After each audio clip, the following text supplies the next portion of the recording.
Raya Studio.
اسم مالك سنتوكان وصور أجيسني هكذا من أجيني تيسا قافتك يودي كاتي مجان كيني مالك سيريتني نقافتني بيكتني كا هني جرادي انجراني إما كيسن ميتي كني سوركم إما نافين كاباني إنيو تنابيادي وصوم بيكو والالي راتوس دبرسي مراتوس جرامي كن هندينو إسنين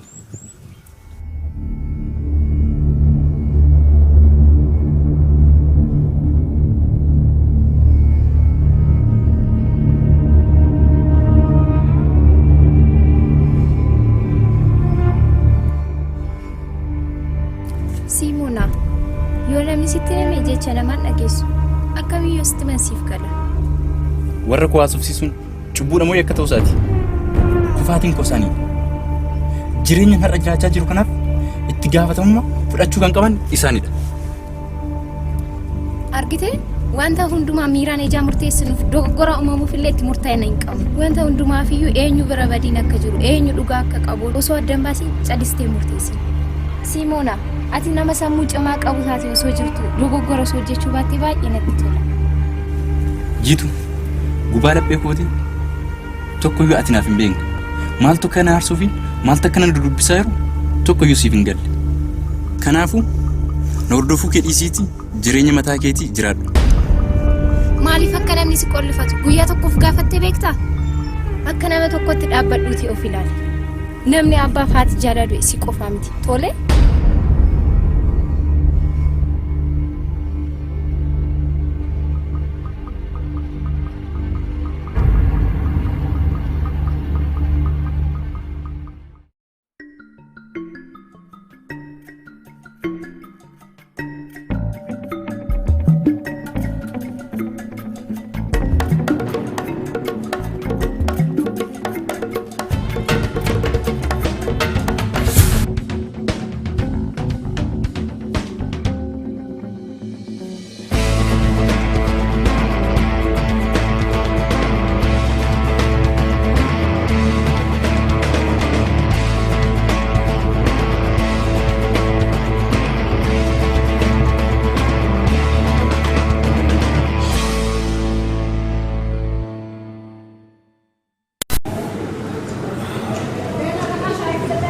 Hello Sena. Akkam oolte? Jirra nagaa. Dhimma ariifachiisaa ta'e tan waan si barbaaduuf dafii naa kottu. Dhimma ariifachiisaa ta'e tokkotu na qunname. Waan si barbaaduuf dafii kottu. Bakkuma mee sanattan seega ammuma kottu.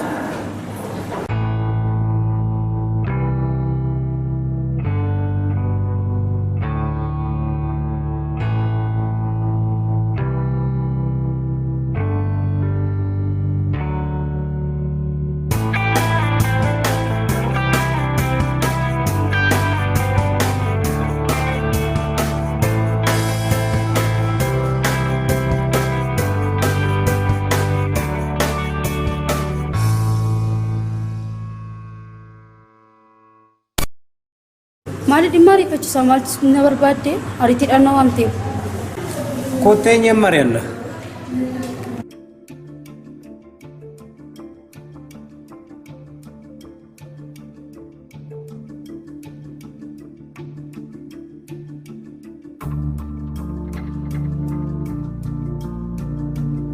namoota dhengedda dubbisne sanaaf sagantaa qabaddeen ture ati ariitiidhaan na waamnaan hin beellama isaanii dabarsee dhufe Baay'ee gaarii goote. Wanta dhugaatii ajajadhu ka. Tole.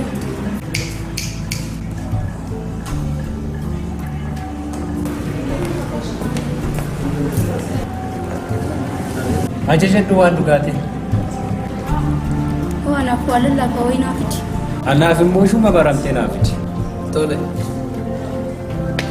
Immaan si barbaade kuni gurbittiin magaalaa kana keessa hin jirtu jennee yaadne asuma nu gidduu akka jirtu dhagayetan.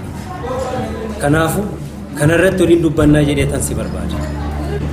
Maal magaalaa kana keessa hin jiru du'uun ol hin jennee?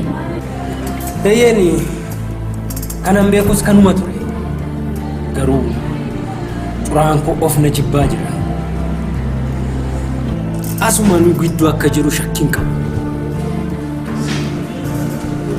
Kanaafuu yaadni kee sodaarrayyuu darbee shakkiirra jira jechuudha miti?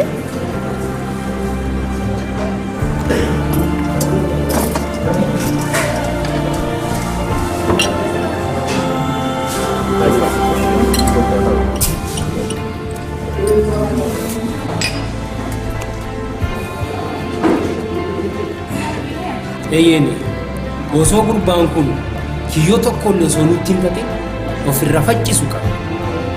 Kuni ta'uun dirqama. Garuu bitaa fi mirga keenya ilaallachaanii dagachuun hin qabu. Gurbaa yeroo kontirbaandisti gargaara sanaaf bilbiliitii yaada kana haasofsiisi. Anis immoo karaa gabaabaa ta'een barbaada. Maarree yaada gaarii kaasta. Kanan si barbaade kan dhugamu.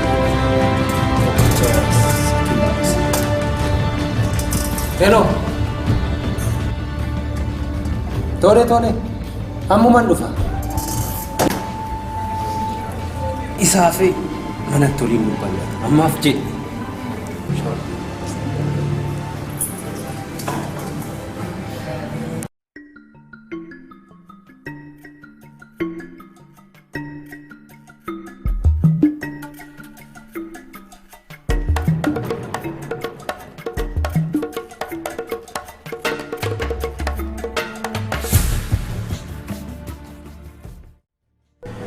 Ifaanaan jedhan warri kun maal gootiif bitaa fi mirgaan natti dukkanaa'e.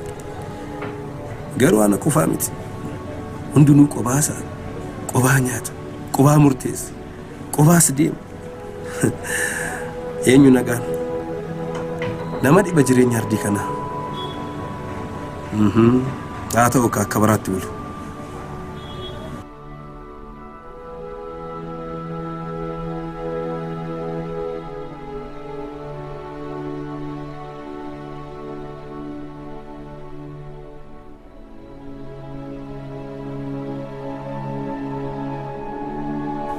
Akka molteeffa. Otoon nyaadhu, otoon kolfuu, otoon dhuguu, otoon deemuu, otoon oofuun oole. Garuu ati akka molte. Qosaa kee kana yeroodhaaf achi kaa'eeti mee waa tokkoon si gaafadha. Bara garagalchii waaqaa lafti ol darbeetu samiin gadi dhufaa jedhani. Nama kaleessa anaan nagaa waaqaa nan gaafanne har'a maalummaa argatteetu na barbaacha dhufte. Maali kan na gaafattu? Eyyeeni dhugaa keeti. Ati kan barbaaddu qarshii miti. Ammaaf si kennuu hin danda'a. Rakkoon hin jiru. Qabi. Maaloo gooftaa koo? Maalis kun? Maa walti nu buufta? Moo ergama addaa qabda naa galuu hiriira yaadni kee? Maal jechuu barbaadde? Guyyaa salaata qarshii kana hundumaa yommuu natti kennitu qabeenyaa biyyaa saamuudhaan imaanaa biyyaa dagachuudhaan na himachiisuuf moo na gaafachiisuudhaaf moo akkanumatti kaameraa wayitiin na waraabdee uummatatti na baastee na saaxiluu barbaaddeetu? Kana nama sitti kennu qarshii kooti. Kan nama tokko illee keessa hin jiru. Garuu sirraa waa tokkoon barbaada. Anarraa immoo maal barbaadda? Mucaa Simoonaa jedhamu. Daa'imummaa isaatiin warri isaa kan irraa du'an. Hin beektaa miti? Eeyyee. Oduu irratti dhaga'een ture. Oduu maal irratti? Ani hin beeku oduu wanti irratti dhaga'een tureyyuu. Garuu amma kana maaliif barbaadde? Fira fagootu dhufee isa iyyaafachaa jira. Kanaafuu kanarratti akkana qarqaartuuf an barbaade. Asirratti meeshaan jira? Meeshaa maali? Dirree waraanaatti barseenaa kan jiru. Meeshaa utuu hin qabanne harka duwwaa dirree waraanaa seentee loluu dandeessa? Isaaf hin dhiphatin. Cimina kee ilaalamee kaffaltee siif dabalama. Kanaafuu kanaan naa bilbili. Haa ta'u. Jee.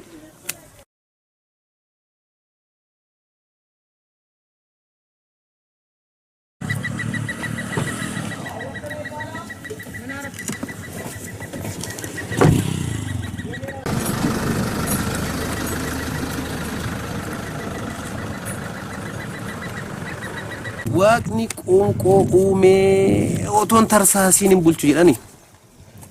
Maaloo. Aadaa biyyaa balleesse kaaju. Otoon cufiin hin bulchuudha. Haa ta'u. Wal qarqaarra.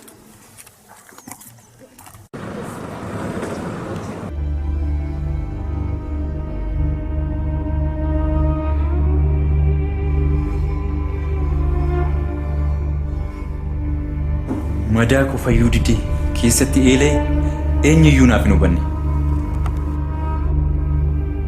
Garuu hundumtuu qubanatti qaba. Garuu ani eenyu? Nama miti. Maaliif isaaniif galuu didee dhibeen kun?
taate biyyaa ko?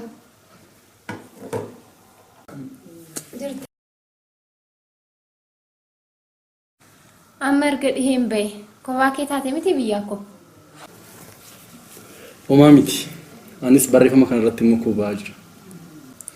Garuu har'a eessa akka oolte mina taphachiisme. Ani kan hin jedhu jiitu. Waa'ee Simoonaa yaaduun kee gaariidha. Garuu ati yeroo kee hunda isaaf kennitee ati waan miidhamuu qabu natti hin fakkaatu. Biyyaa ko yaadni kee naaf gala. Yommuu inni akkana ta'u argee callisuu hin danda'u. Yeroo tokko tokko na aarsa. Gorsa namaa wayita fudhachuu didu.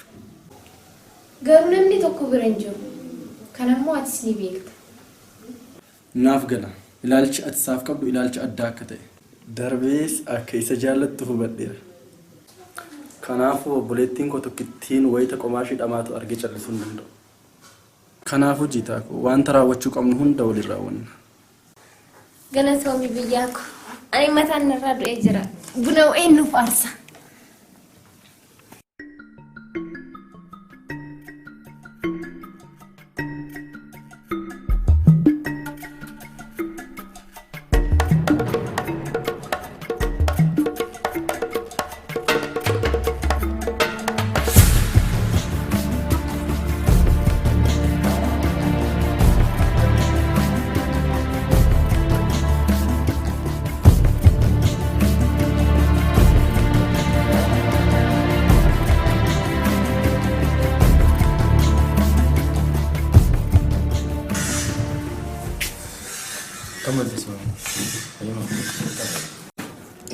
Nagaa galata waaqayyo. Ifama Simona. Nambarremo.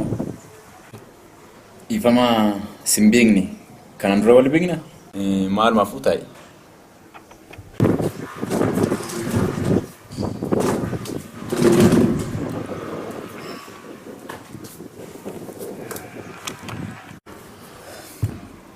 Galatoomi jaanaaf feerteef. Garuu amma kana ta'uu baatus guyyaa tokko wal agarree turre. Guddaa dhiifama yaadachuu hin dandeenye. Lakki rakkoon qabu. Wal dorgommii guutummaa Oromiyaa magaalaa Adaamaa irratti qophaa'e gubbaatti wal agarree turre. Waa baay'ee waliin dubbannee bilbila waliin naannee adda adda baane yaadattu. Leenjaan turte mati. Lakki kan leenjuu illee anaa miti. Obboleessa kiyyatu leenjaa ture. Sagantaa sana gubbaatti affeerameen. Dhugaa si dagachuu kootti guddaa dhiifama. Achuma Adaamaa jirtaa? Eeyyani. Jireenya achuma. Garuu as magaalaa Amboo hojiidhaan ramadamee tanan as dhufe. Egaa kanumaafan si argachuu barbaade. Baga nagaan dhufte. Amboo akkamitti si simatteere? Amboo hambaa lafaa jiddugala biyyaa ta'uu ishee eenyutu dagatetteeti. As hojiin ramadamee dhufuu kootti guddaan gammade. Atis gaa riyaa darbees obboleessa akkanaa taatu abdii guddaan qaba. Rakkoo hin qabu. Si cinan jira. Mee waan dhugdu ayya jedhu kan maaltu siif haa dhufu? Maali har'a guyyaa jalqabaatiif wal agarre. Affeerranaan koo yoo ta'e guddaan gammada.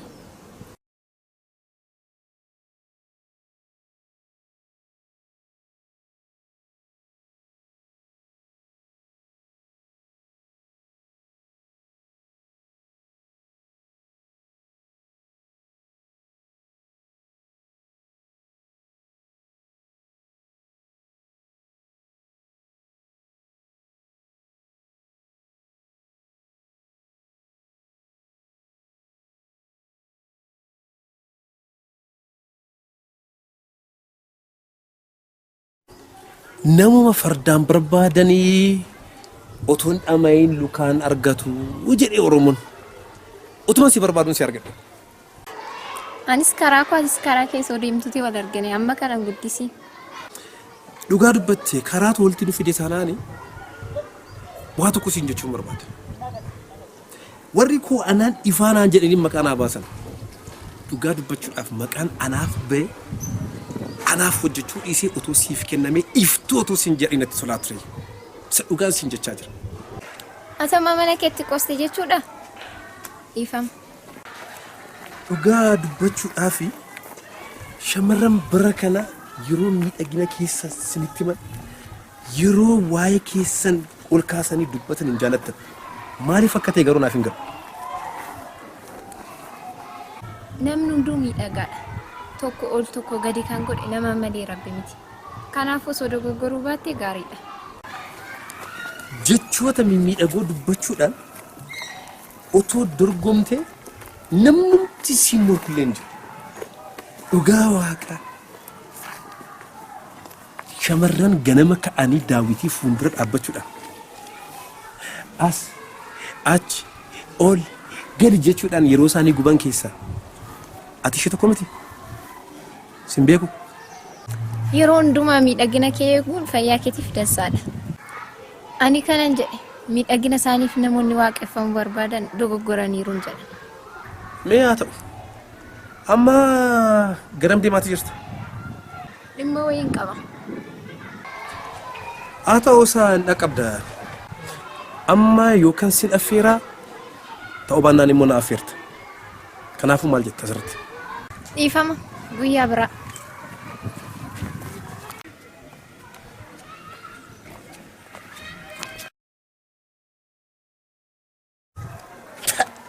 Guyyaa biraa nama sin beeknetti deemiti odeessi. Amma otoo midhaan jedhee dhagaa kana fuudhee sitti kennee nyaattu guyyaa biraa sin affeeraan jedhe malee maala sin jedhe midhaan nyaadhu jechuun amma kana nama of tuttuuchisa.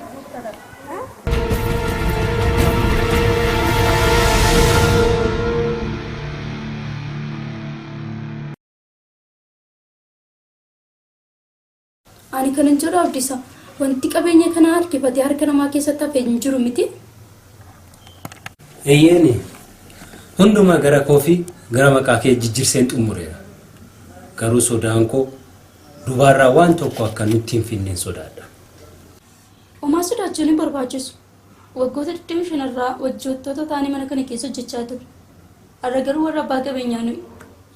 Roorroo diinna irraa dhuftee abbaatu fichifate jechuun nageenye. Ani kanan jedhu garuu wanti Simoonaa wanti haaraa duwwarraa adeeffamu jira. Namoota jaan tokko bittinseen jira. Isaan keessa inni tokko garuu oduu gaarii naa fiduun oolu.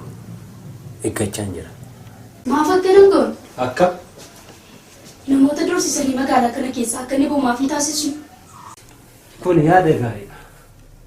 Amma deemeen ijoollee kana dubbisa.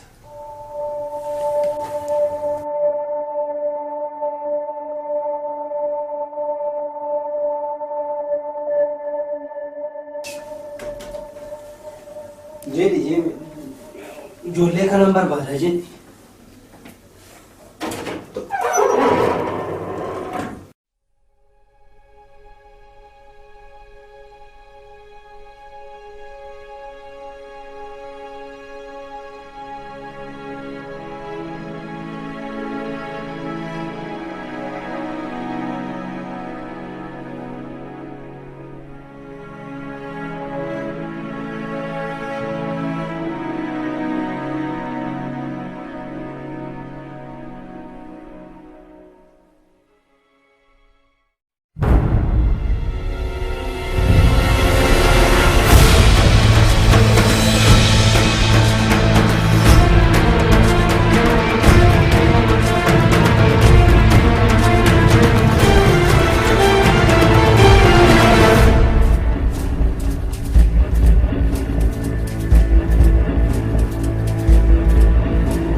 Simona, guyyaan har'aa kun anaaf guyyaa addaati. Maali Simona maal taate? Maal akkanatti yaadaan badu? Umaa akkanumatti calliseen. Kan ifaa ifatti akkanatti sirraa mul'atu dhoksuuf deemuun sirraa hin bareedu. Maali Simona rakkoo jira moo? Rakkoon yoom badee beeka. Addunyaa rakkoon marfamte keessa jirra miti. Inni immoo dhugaa keeti. Garuu immoo Simona akka naa galutti rakkoo halaalatti baqachuu otoo hin taane itti dhiyaatanii falmachuutu hiikoo siif qaba. Dhugaa keeti. Garuu namni tokko baay'ee siif yaada. Baha kee galma kee hundumaa hordofa. Garuu immoo rakkoon akkas hin mudanne si eega. Kan si dhibu madaa laphee keetii garmalee si dhukkubu si hubachuu dadhaba. Nama akkanaa yoo maal goote si hubachuu danda'a. Simona, kun baay'ee salphaadhaan bara. Akkamiin salphate? Namni tokko aarsaa kaffalee aansi hordofu tokko jaalala dhugaa siif qabu yoo ibsu jaalalli isaas immoo jaalala kaayyoo boruuf siif yaadudha. Kanaafuu jiituun honiidhaan na jaallatte jechuudha? Jiituu? Eenyu jiituun? Jiituun anaaf nama iddoo guddaa qabdudha. Ahaa. Jechuun jaalala keeti jechuudha? Amma dubbachuu hin danda'u. Na jaallachuu ishee fi na jaallachuu dhiisuu ishee wanta isheerraa bare hin jiru. Isheen dirqama amman sin jaalladha jettutti eeguu qabda? Kan biraa maalan gochuu qaba? Gochuma isheerraa salphaadhumatti hubachuu dandeessa. Isheen dirqama ishee bahaa jirti. Anaaf garuu hankeeti.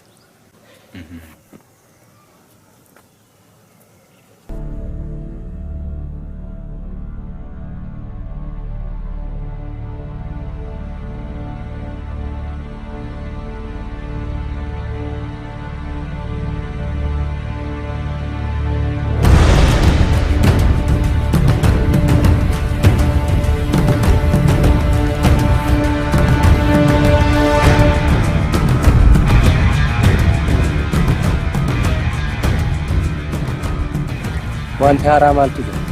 Hundumtuu haala yeroo isaa eegee deemaa jira. Karaa hojii keenyaa shakkiin sin hin galin. Hunda gaarii gochaa jirtu. Ammaaf ishii kana qabadhaa. Ishee haftee immoo yommuu hojii hunda raawwattanii sin hin kenna. Wanti haaraa yoo jiraate immoo naa bilbila. Tole.